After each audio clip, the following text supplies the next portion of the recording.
And in this video, Robert Kiyosaki, in the book The Cashflow Quadrant, is explaining the difference between industrial age pension plan and information age pension plans. If you're interested, please join me.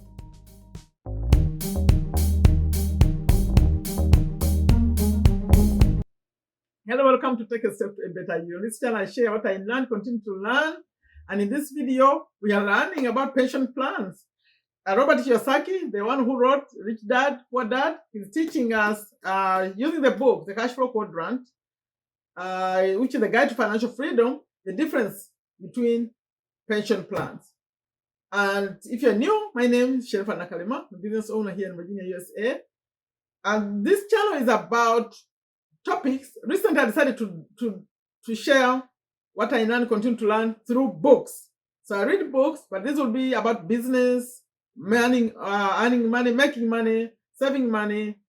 I like to use earning money, saving money, investing money, that kind of stuff. I just finished Rich Dad Poor Dad. Now I'm on the Cashflow Quadrant. And also I get into personal development and motivation. So if any of that is good, join me please by subscribing and clicking on the bell to know when I have new videos. And for those of you who already said yes, appreciate you very much. This channel has a schedule that's daily, 12:30 p.m. USA Eastern Time. Monday, Tuesday, Wednesday, Thursday, I do books. Then on Saturday too. But then on Friday, I come live. And on Sunday, I do motivation. So please check your local conversion of that, 12:30 p.m. USA Eastern Time. Now, in the video number, because this is video number 21. In video number 20, I already like to go back and explain video number 20. Rich Dad, I call him Rich Dad, but Robert Kiyosaki, in the book The Cashflow Quadrant, was explaining the advantages of being an investor.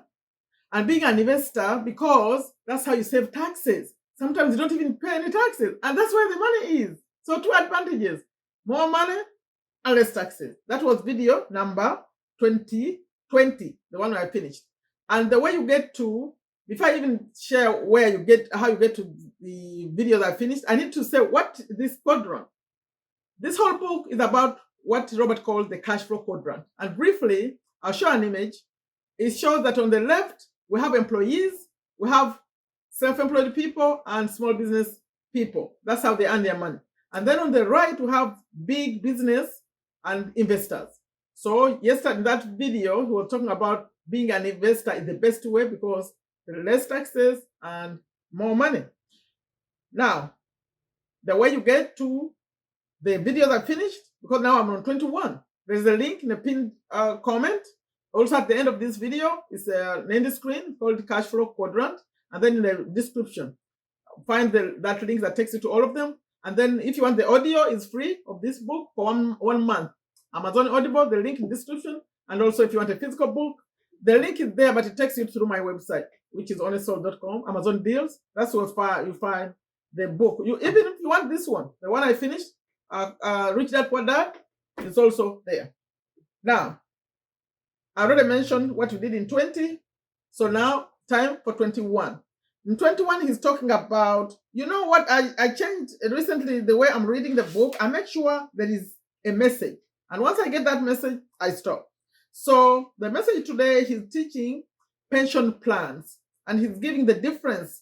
In fact, I'm starting right now. He said the advantages. No. Where are we reading today? Sorry about that. He's teaching the difference between industrial age pension plans and information age pension plans.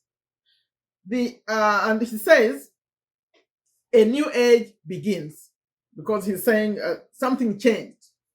He says in 1989, the Berlin Wall was torn down, as was communism. This, in my opinion, that's Robert, signaled the end of the industrial age and the start of the information age. Then he talks about the difference between industrial age pension plans and information age pension plans. The voyage of Columbus in 1492 roughly coincides with the start of the Industrial Age. The fall of the Berlin Wall in 1989 is the event that marked the end of that age. For some reason, it seems that every 500 years in modern history, great changes occur. We are in one such period right now. He continues, that change has already threatened the financial security of hundreds of millions of people, most whom are not yet aware of the financial impact of that change, and many of whom can't afford it. The change is found in the difference between an industrial age pension plan and an information age pension plan. When I was a boy, my rich dad encouraged me to take risks with my money and learn to invest. He would always say, if you want to get rich, you need to learn how to take risks, learn to be an investor. At home, I told my educated dad about my rich dad. All this is Rich Dad Poor Dad in the Rich Dad Poor Dad book. That's why I get to know the history of these two men, the two dads.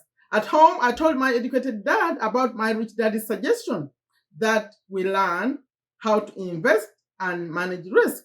My educated dad replied, I don't need to learn how to invest. I have a government pension plan, a pension from the teachers union and guaranteed social security benefit. Why take risks with my money?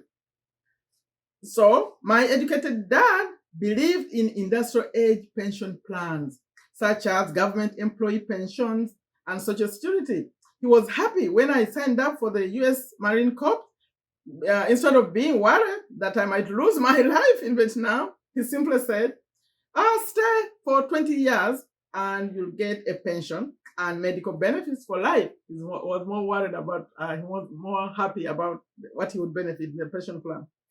Although still in use, such pension plans are becoming obsolete. The idea of a company being financially responsible for your retirement, and the government picking up the balance of your retirement needs through pension schemes is an old, outdated idea. Of course, that's his opinion. What do you think? Okay, there is the subheadline. People need to become investors. Again, that's Robert's opinion. And he continues, as we move from defined benefit pension plans, for what I call industrial age retirement plans, to defined contribution pension plans or information age pension plans, the result is that you, as an individual, must now be financially responsible for yourself. Amazingly, few people have noticed the change and understand its ramifications. So now he's had a subheading, industrial age pension plans. In the industrial age, a defined benefit pension plan meant that the company guaranteed you, the worker, a defined amount of money, usually paid monthly, has brackets, for as long as you lived. People felt secure because these plans assured a steady income. Then the difference, the information age pension plan. But in 1974, the rules changed with the passage of the Employee Retirement Income Security Act, ERISA. Suddenly, companies were no longer guaranteeing financial security at the end of your working days. Instead, employers began offering defined contribution retirement plans. And he said defined contribution means that you only get back what you and the company have contributed while you are working. In other words, your pension is defined solely by what has been contributed. If you and your company put no money in, then you get no money out. The good news is that in the information age, life expectancy has increased. The bad news is that you might outlive your pension, if you even have one. Now, he has another section, which will be the ending. He says, risky pension plans. What many people don't understand is that whatever you and your employer put into the plan is no longer guaranteed to exist when you decide to pull it out. This is because plans like a 401k and the superannuation That's the one he said was in Australia. The superannuation are subject to market forces. In other words, one day you could have $1 million in the account, but if there was stock market crash, which every market occasionally has, your $1 million could be cut in half or even wiped out. With defined contribution plans, the guarantee of lifelong income is gone. People today who retire at age 65 and begin to live on their defined contribution plan could run out of money by, let's say, age 75. Then what do? Dust off their resume, meaning they go back to look for a job. And what about the government's defined benefit pension plan? Well, in the United States, Social Security is expected to be bankrupt by the year 2037, with Medicare bankrupt by 2017. Even today, Social Security doesn't provide much in the way of income. What will happen when 77 million baby boomers begin to want the money they paid in, but it's not there? In 1998, President Clinton's popular cry of save Social Security was well received. Yet, as Democrat Senator Ernest Hollings pointed out, obviously, this is the quote, obviously, the first way to save Social Security is to stop looting it. For decades, the federal government has been responsible for borrowing, in quotes, the retirement money for expenditures, a government-sanctioned Ponzi scheme. Okay, the last sentence. Many politicians seem to think that Social Security is income that can be spent rather than an asset that should be held in trust. That's why I'll end with that. The next one will be, that video 22 will be too many people counting on the government. I didn't want to prolong this too much. I'll read that in 2022.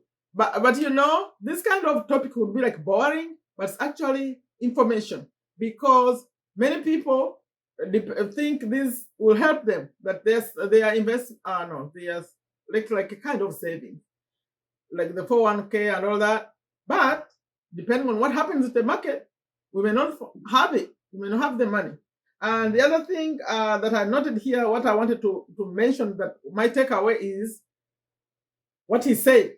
You cannot bet your life on the employer paying for your retirement or the government paying for your retirement. You have to have something for yourself. That's why I'm passionate about this, that let's have like a business or investment the way Robert is suggesting. Hopefully you're going to stick with me. We'll read this book and find out what he suggests we need to do. Already he's giving us ideas of what we shouldn't be doing. Okay? We have to learn how to invest in our own way. Maybe if you have the 401k and all that, let that be additional. But let's not depend on that. Let's focus. Okay, that's my message today. That's what we got out today. Please add a comment that's relevant to what we just did. It's about pension plan. What do you think? But mostly he's letting this to mostly the American way. So, but wherever you are, I think they have some kind of pension plan, especially if you're working for the government and even some big companies. So please add a comment, like the video. Like I always end them, I said, take good care of yourself. Take very good care of your families. Take very good care of your health. Please like a video, leave a comment, share this. If you know someone who is not doing anything, waiting for the government to take care of them when they're old, share this message.